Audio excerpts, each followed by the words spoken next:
अस्सलाम वालेकुम नाज़रीन, आप देख रहे हैं जागो टीवी और मैं हूं वहाब कामरान। आज के व्लॉग में हम बात करेंगे अमेरिकी इमिग्रेशन निज़ाम में होने वाली एक और बड़ी तब्दीली के हवाले से, जो हाल ही में अमेरिकी फॉरेन ऑफिस की जानिब से की गई है। दोस्तों, अमेरिकी इमिग्रेशन निज़ाम में एक और बड़ी तब्दीली का हाल ही में ऐलान किया गया है। ये तब्दीली बराह रास्त उन अफराद को मुतासिर करेगी जो इमिग्रेशन दरख्वास्तें, पिटीशंस या दीगर खिदमात के लिए फीस अदा करते हैं। पहले होता यह था कि मैक्सिमम लोग ये जो अदायगियाँ करते थे वो चेक या मनी ऑर्डर के ज़रिए करते थे, लेकिन अब इस निज़ाम में एक और नया और महफूज तरीका मुतारिफ कराया जा रहा है। दोस्तों, US citizenship and immigration services यानी USCIS ने ऐलान किया है कि अब लोग अपनी फ़ीस बराह रास्त अपने अमेरिकी बैंक अकाउंट से इलेक्ट्रॉनिक डायरेक्ट डेबिट के ज़रिए अदा कर सकेंगे।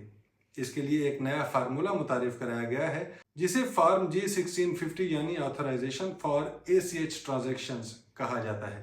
दरख्वास्त गुजार जब अपनी पिटीशन या एप्लीकेशन जमा कराएंगे तो वो ये फॉर्म भी शामिल करके साइन करेंगे और यूं फीस डायरेक्टली उनके बैंक अकाउंट से कट जाएगी।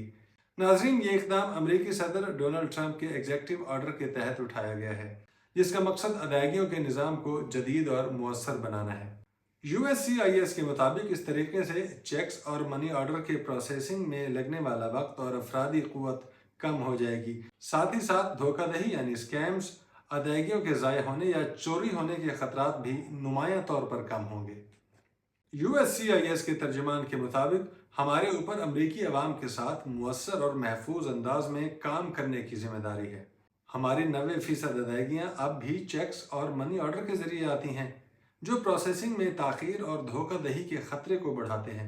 अमेरिका इससे बेहतर सर्विस का हकदार है और हम वो फराहम करने जा रहे हैं। नाज़रीन, आप जानते हैं कि आजकल डिजिटल दौर है और इस डिजिटल दौर में बैंकिंग ट्रांजैक्शंस के हवाले से बड़े स्कैम्स सामने आ रहे हैं और कई फ्रॉडी ऐसे होते हैं जो आपकी मेहनत की कमाई को पल भर में उड़ा लेते हैं।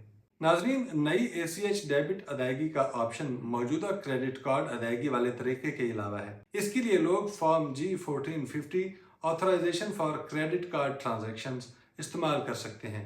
यानी अब फीस अदा करने के लिए दरख्वास्त गुजारों के पास दो ऑप्शंस होंगे।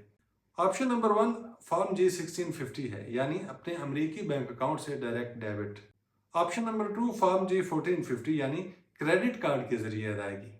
दोस्तों, अमेरिकी सदर की जानिब से जारी किए गए इस एग्जेक्टिव ऑर्डर के तहत USCIS चेक्स और मनी ऑर्डर्स के जरिए भी अदायगियों को कबूल करता रहेगा, लेकिन ये महदूद होंगी। ये सहूलत सिर्फ 28 अक्टूबर 2025 तक होगी और 28 अक्टूबर के बाद फीसों की अदायगी के लिए सिर्फ दो ऑप्शंस रह जाएंगे, जिनका जिक्र हम कर चुके हैं, यानी या फॉर्म G1650 या फिर G1450। दोस्तों, USCIS ने अपने पॉलिसी मैनुअल में भी तब्दीली कर दी है ताकि नए ACH डेबिट सिस्टम को बाज़ाब्ता तौर पर तस्लीम किया जा सके। अहम बात यह है कि दरख्वास्त दहिंदगान को यह यकीनी बनाना होगा कि उनके अकाउंट में फ़ीस की पूरी रकम मौजूद हो। अगर लेन देन नाकाम होता है तो USCIS एप्लीकेशन या पिटीशन को मुस्तरद कर सकता है, और अगर किसी के पास अमेरिकी बैंक अकाउंट नहीं है तो वो ACH सिस्टम इस्तेमाल नहीं कर पाएगा। अलबत्ता वो फिर भी फॉर्म G1450 के ज़रिए यानी क्रेडिट कार्ड या प्रीपेड कार्ड से अपनी फ़ीस अदा कर सकेगा। दोस्तों, ये थी हमारी आज की वीडियो। आपको वीडियो कैसी लगी कमेंट बॉक्स में अपना फीडबैक लाजमी दीजिएगा। मुझे दीजिए इजाज़त। अल्लाह हाफिज़।